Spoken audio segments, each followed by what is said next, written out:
quality matches. Yeah. I bet they're saying, please mess up more. This is actually one of the most upset-heavy brackets you've seen in all of Xeno. Yeah. How far did Redline get in bracket? I believe he got 25th or something. Yeah, I know he didn't proceed too far. For those that don't know, Redline got the upset on John Numbers, like, round 1. And then proceeded to not get too far in the bracket afterwards. John Numbers has still been plowing through losers bracket. I'm not sure where he's at right now. John Numbers is actually out. He lost to Mike Kirby. Oh! Oh, he didn't get top 8? Nope. God. Not even. That's what happens when we get upset super early. I don't know who's going to win this turn. I mean, we got Mystery. Mystery is definitely a contender. It's a mystery. Venya, Venya's a contender. These two are contenders. Like this could literally go to anyone. So Sinji is infamous for having most of his matches not necessarily go to time, or be very slow.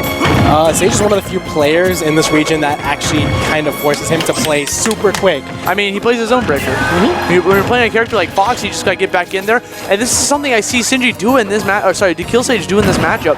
He likes to use the reflector against all of his projectiles, try to send them right back to him. The last time I saw these two fight, Sinji barely won, and I know dekillsage was super upset about the loss, like more than usual, because he said he was playing bad, he wasn't feeling himself. So let's see if he can like adapt a little bit to today. I believe that was like 2 weeks ago. Oh, that was actually last week. It was last week, yeah, okay, so oh, that exact situation! Sage actually said, I have to be perfect with my side beat. If I'm not and I air dodge, he's gonna kill me with Nair. And that's exactly what happened.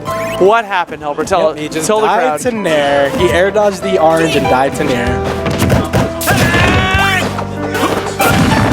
I mean, dekillsage is desperately trying to get back on there with these side Bs, but now Sinji's capitalizing on them.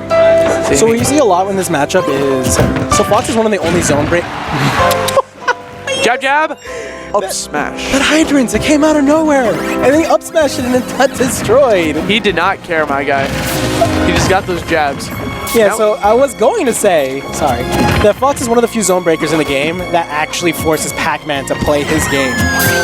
And that's because of the reflector, that's because of so many tools that he has. And he has all these crazy follow-ups that Pac-Man kind of has to play aggressive and he has to play close quarters, which most characters can't force him to do.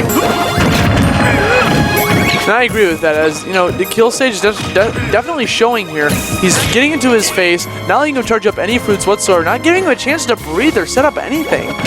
And then whenever he does, there's a reflector. That was an interesting hydrant-like moment there. I don't think even Sinji was prepared for that. He's like the master of weird moments. I think Sinji just has like a timer going off in his head, like, you know, like old Snake Mains had in Brawl. 5 seconds till grenade, 3 seconds until hydrant. When you play a character long enough, it just becomes instinct.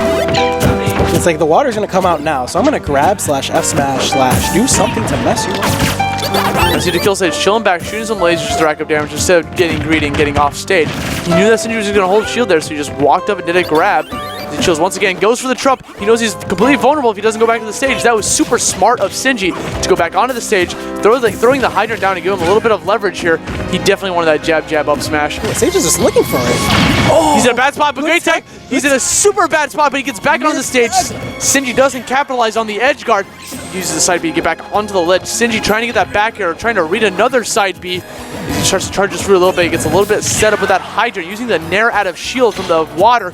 But it's dekillsage reflecting the fruit right back at him. Oh, he gets that jab, jab, up smash, taking that first game against Sinji. dekillsage has the advantage, is on edge, and we're going to see how we go into this game 2. I think he popped off there. He did. I mean, can we talk about that for a second? So Sage is notorious for popping off, but on the inside, and you can actually kind of see his aura. It's actually a stand. Yeah. It just pops out, just comes out. Yeah. Yo! He's ridiculous. He needs to chill out. Let's go to Final Destination. Sinji loves this stage because he has all the room to play with that he needs to like get anything set up. But should he love it against Fox? Well, I mean, right now we're seeing Sage just getting into his face. So generally against Fox, the whole mentality is I cannot let him take me to platforms because he will mess me up. Yeah. If I have any kind of platforms around. But in this particular situation where it's like this huge stage where Fox can kind of run away, he can reflector everything you throw at him, do you really want to be What was that situation that just happened? I'm so at a loss to what that Galaxian ship did. Did you see him reflect that hydrant and like it did nothing? Like just waited. It was just like, okay, I'll wait a second before I land back down on the ground. As Sinji tries to get back onto the stage, he's going to use up B to get back onto the edge here. As dekillsage is trying to fish for these up airs, hoping for like an air dodge from Sinji. That was super smart. He was ready for that. That is the third time I've seen Sage this say, go for a jab off stage while there's a hydrant behind him, and every single time it's the same thing. He just gets pushed off stage, he can't get a follow-up. So I think you might not want to go for jab as much when there's a hydrant behind him. So you see Sage is actually standing at the perfect range, where if he decides to do get up, he's gonna get messed up. If he decides to do dekillsage taking him downtown with that forward air, forcing him to roll to the right because he knew, comes right into his face, throws out that up smash, and takes away that first stock in so much style. Dude, the reads are real. I'm popping off for dekillsage. If he's not going to pop off, I'll pop off for him. As he tries to get back here, trying to get this dash attack, trying to get the up air follow-up afterwards. That orange is definitely going to do a lot of damage to Sage. He's throwing the orange over and over. Vitamin C on deck. Yeah, so Sinji's just throwing out the orange to try to keep some space filled. He's trying to make it so that if Sage does bad side Bs, he gets punished for it. And he's actually super good at placing them.